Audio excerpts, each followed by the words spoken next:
As the controversy over President Donald Trump's relationship with Russia continues to unfold, at least one thing is clear: Trump won't be leading a bold initiative to counter Russian election interference and online disinformation.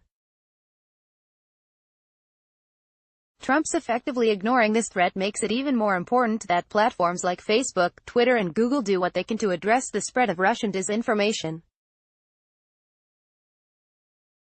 Get editorials, opinion columns, letters to the editor and more in your inbox weekday mornings. Sign up for the Opinion newsletter. The threat is urgent.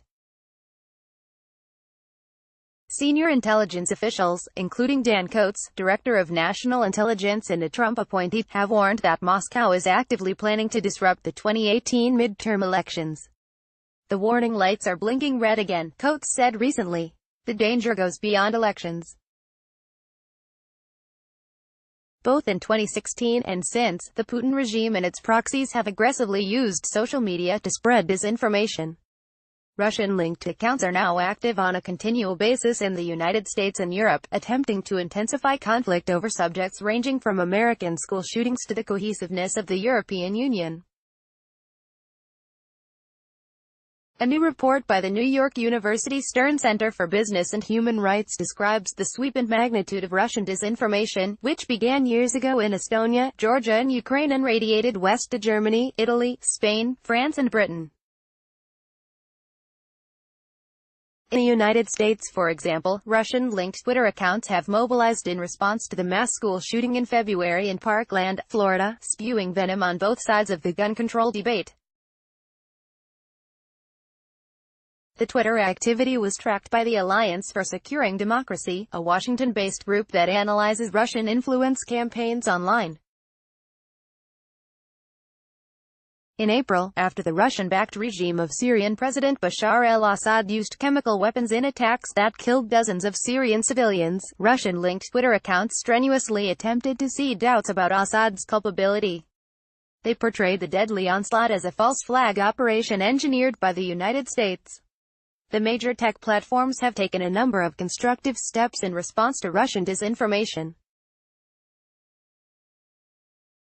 They have made it more difficult for foreign interlopers to use the company's advertising tools to target particular users with incendiary messages. The platforms have also hired thousands of additional reviewers to look for phony accounts and suspect ads. But the platforms could do more.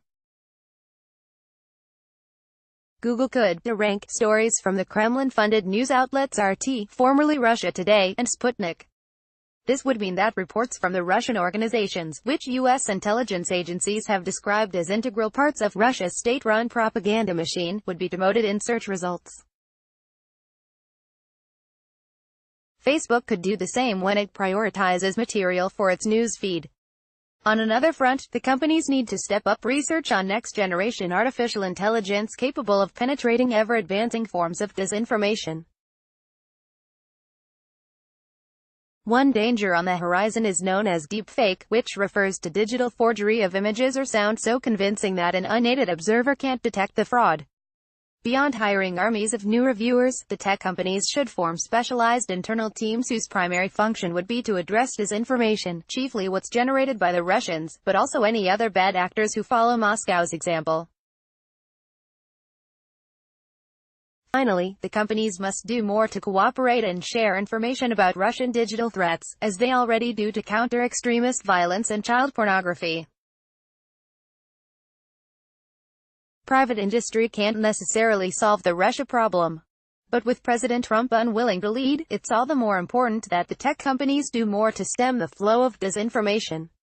Paul M. Barrett is the deputy director of the NYU Stern Center for Business and Human Rights.